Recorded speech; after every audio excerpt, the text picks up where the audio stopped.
Pardon. Mata Kerala YouTube hin pen thought Kabera Duan upon Ilitum. Ninga Clong, La Pending Kang Sama Cardom, Pajericlo, Cardom. Pinita Paul Missen. A Johnny Silabang so video. Teklang Iglong. Pinita Ilitum is sick and sot. Ilitum pan kenang sot. Aputag lechetanic kenang sot a hormu. But Ilitum along Kidonai a hormu. Labangke motivation polo. Motivation Kopilo, Lata Chetanic Lonan, Ilitum. The motivation available to Ilitum. Sai cái klem aja kong ta long nilo. Sai jak cái klem aja kong cái motivation pen se ke ba. Te ante motivation ko pilo la je thani na. Motivation pole to marju long go long. Motivational videos ho bang motivational speeches. Ate what motivational books la hai ta ilitum aloa thui la hai huda lang lo. Te bon sita ilitum e kai long. Kaiketa motivation do needed pia potla. Atema motivated, but the kaiketa motivation available at Ilitum saya banke paprangunelo klembom down in that o nang bupo pate pankre nang kokpo. Kasi motivation kopilo ke chengsi Ilitum labang so lam lejetan nana motivation ke Ilitum komani pini ke claim pati pini a ot athe labang so athe pensilitum ke claim jada sai claim pota pini athe dui I the vet the high mate thini the thom the high a reasons la so reason mate athe psychic claim athe apansi motivation pola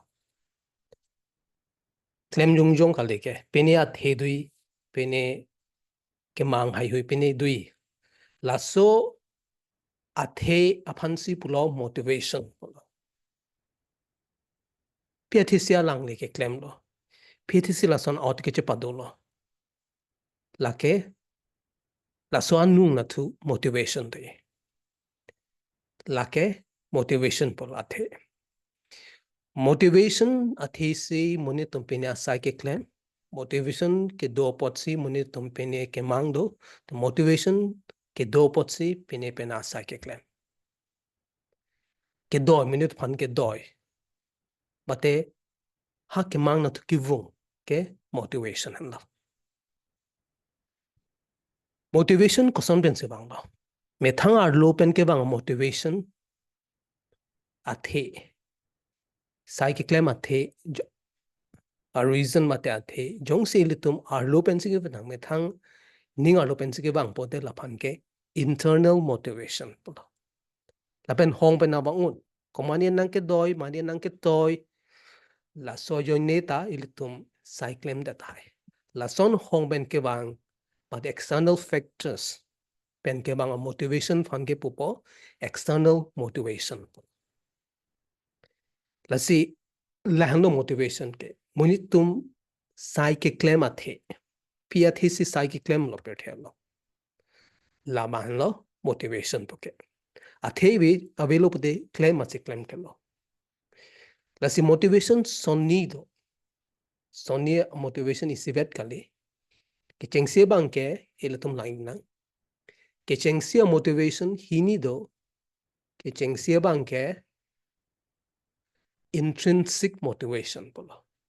la so motivation ke konapensi ke bang lo la so Ilituman psychic claim na ya jak kong la ke Ilitum me thang ar lo pensi ke bang jong si Ilitum pina psychic claim ning hang det tapen ning ring me sen domisen claim pen domisen lo pade la son a motivation phan ke intrinsic motivation komani nang ke toy mani nang ke bai pata gali lo la ke lagi ilitum me thang pen si ke Chepado lo la sono motivation phangel kipu ula popo intrinsic motivation me thang ta ale dulo me thang ta ningarong lo me thang ta ning hang lo ke claim ji la son pencil tum claim lo polote la ke intrinsic motivation polo jongdam na jong si no munit inglong karlu aning hang piklo pen kaiketa inglong karlu ha athake le dam piks long ke le dam kaiketa ala alu krak de titti polote alang ni ning ke hang joni se karlu polote la ke intrinsic motivation tema karlu tin ta alang li ning karong alu bom hota ning karong do ningkang sam do la so motivation ke kona pen sike bang amel li alang li methang ar lo pen sike bang la si la son motivation fan ke intrinsic motivation bola methang ning ke hang pen si ke claim ke dam ke pachun la hai a motivation man la son motivation fan ke intrinsic motivation bola ko thought extrinsic x mane hong pen ke bang pine ali long di mene made ko mane nang therbre nang toy pen claim that ponde la sono motivation phan ke extrinsic motivation polo pini ale longji mene bate pini adai pen jogji mene wala son pen joni ilitum claim that lopolte la so motivation ke extrinsic motivation extrinsic motivation polo la jongdam nang jong si in lo charlie also body pic lo charlie pic amat marks mesen log lo marks mesen pia thelo apia po tum pen akero long po pena than bang tum benta isi alang phan ropo la sojoni si alang la so pan che padu godet max long godet la ke extrinsic motivation alang me thang pen kali ala da athedo max long pen ne pai ne po la pen master ni atum ne phanang ropo po ajoni si la so ke claim la so asai ke mate ino also apo bang hype pek lo kai keta ke ther nang long le te nang la so max pan me mail polo te ne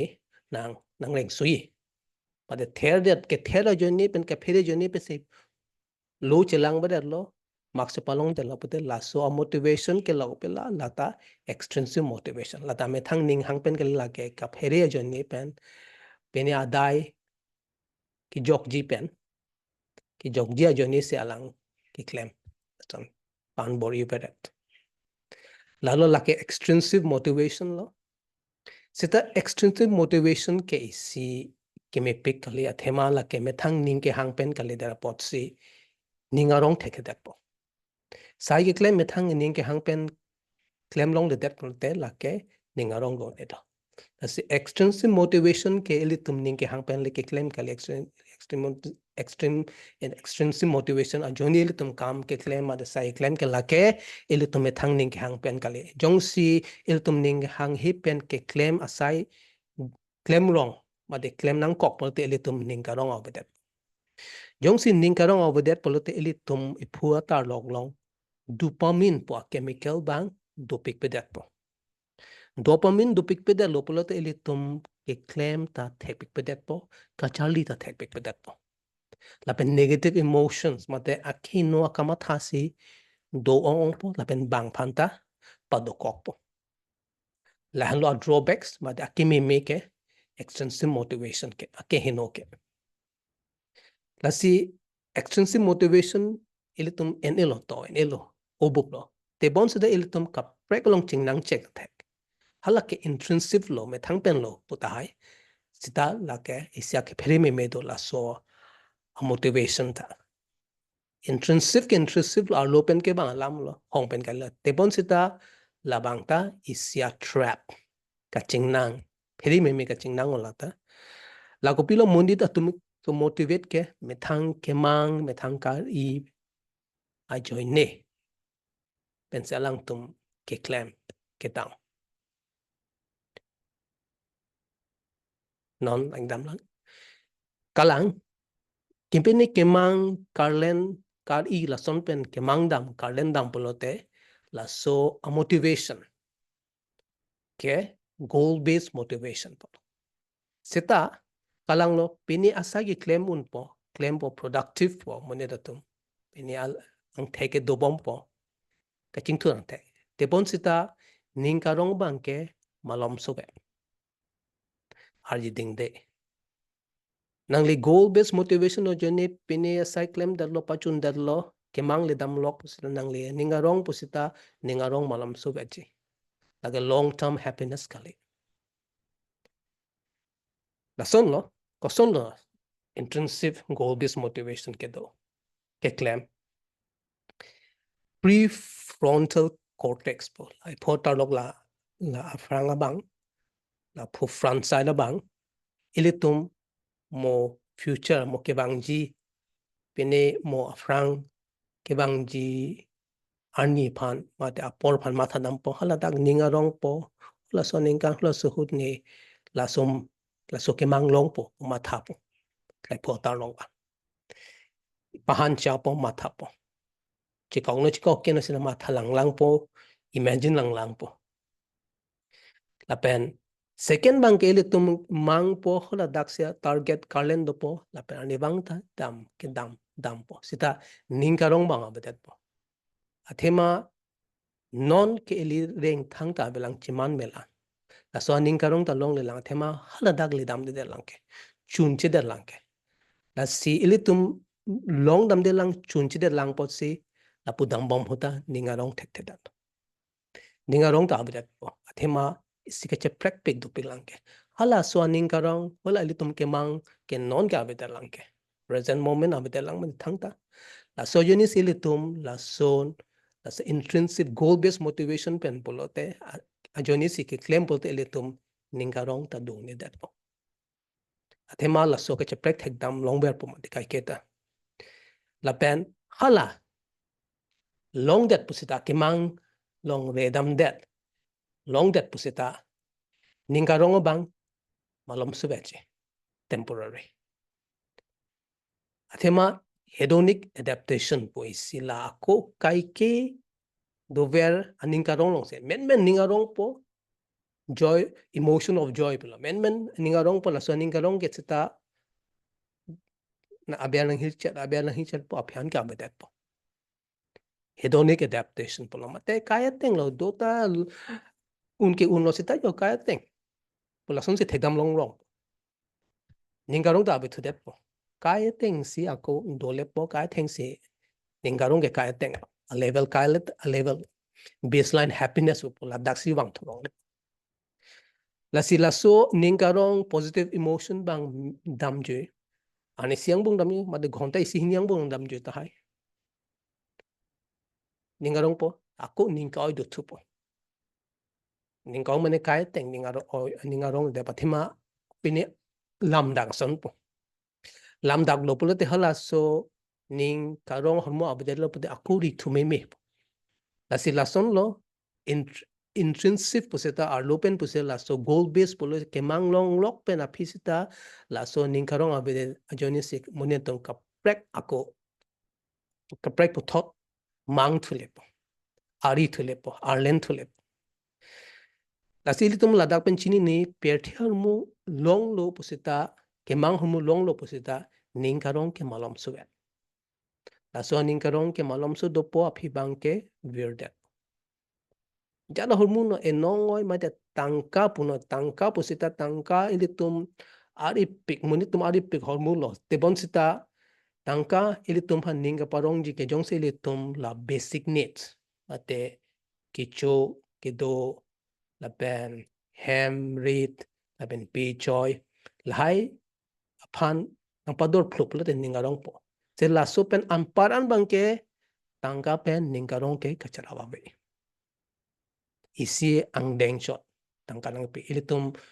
matha jok plot piri matha jok plot hem matha jok plot ke do yi phan la pen ki chu yi phan matha jok plot me thang la ben hem sort tum phan family phan dolo pula la pan ke ninga parong pa la pen amparan ke tangka ilitum phan ninga parong one la se Pothot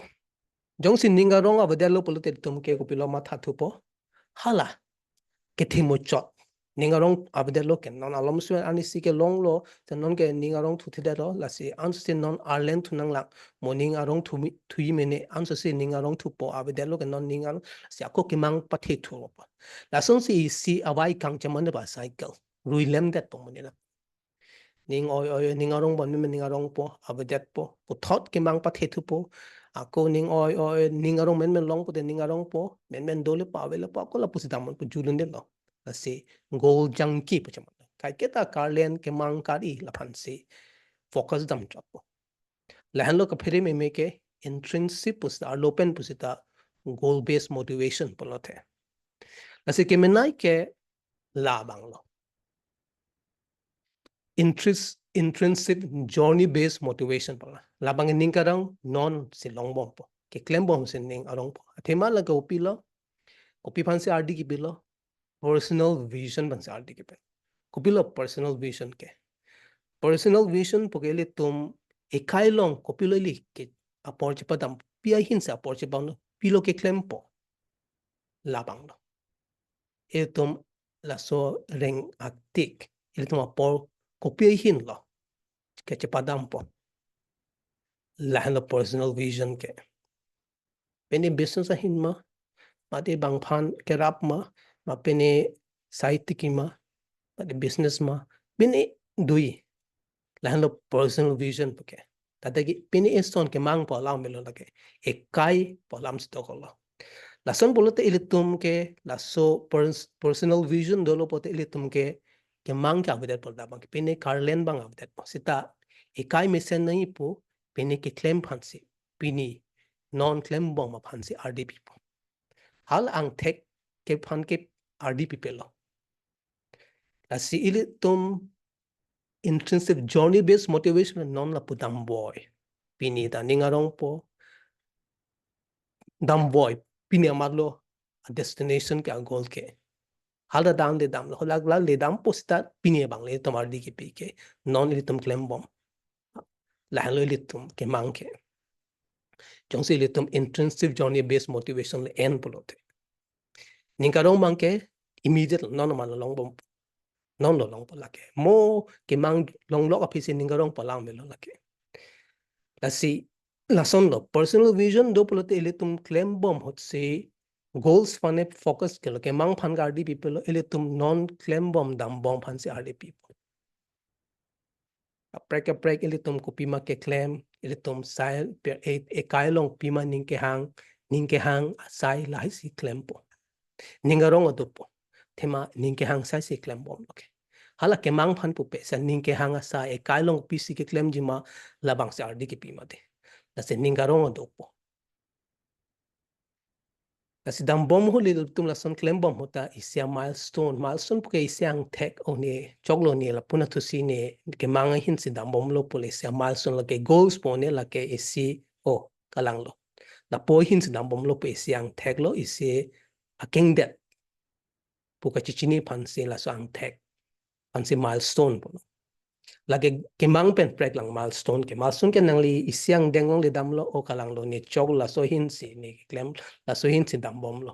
ni kai ke la so na hin ni ka ri ke klem kang tung hin si klem long bom lo la pu si dam bom lo po la son akamat ha do po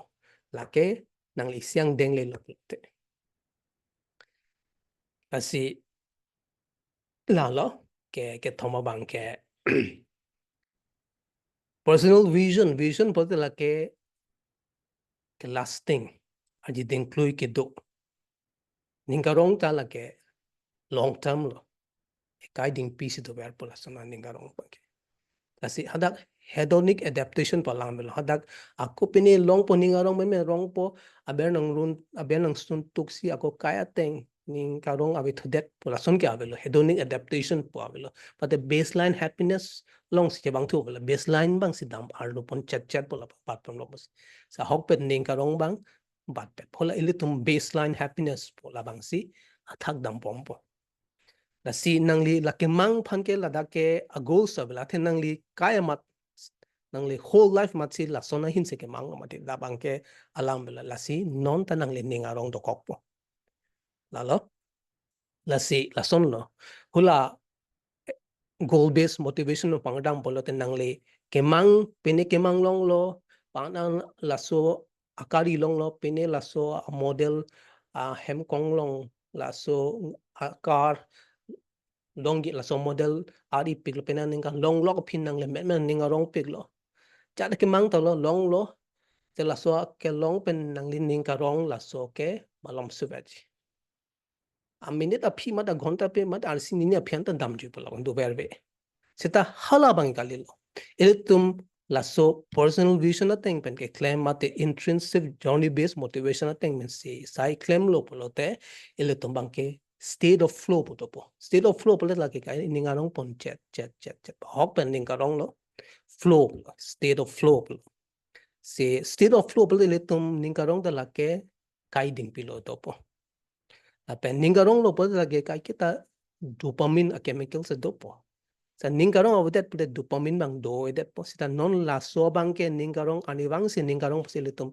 dopamine beto jong si dopamine dolo polte ilitum sai ke klem ta anso se tek po pen pini pena ki sung ta ilitum ke song un det po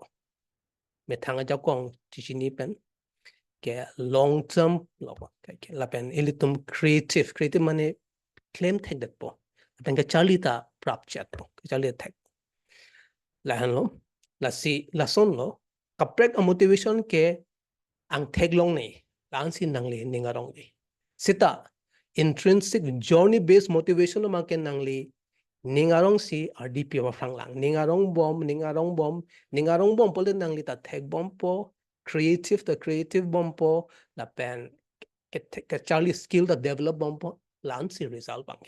result do vek pula the ningarong si do ko ke sta hala man kalilo nang le result long le tek kemang long le tek chun che tek nang le ningarong ko asili tum ki deng nei ta lam han lo intrinsic journey based motivation la lo pole tum e kai long kai ke ta motivated po de kai ke ta claim jin ning ke hang do ko kurbang tu